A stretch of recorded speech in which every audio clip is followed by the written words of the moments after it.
সময় কত দ্রুত চলে যায়, তাই না?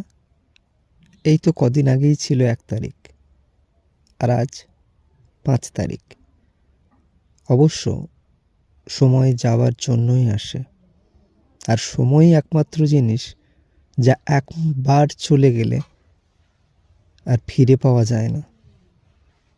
তাই সময় কখনো নষ্ট করো না। যেখানে ভালো লাগে, যেখানে আনন্দ খুঁজে পাও, যেখানে গেলে তুমি শান্তি পাবে, সেইখানে নিজের সময়গুলোকে দাও। সময় একবার চলে গেলে আর ফিরে পাওয়া যায় না। অবশ্য যে যেতে চায় তাকে আমরা কোনো মতে আটকে রাখতেও পারি না।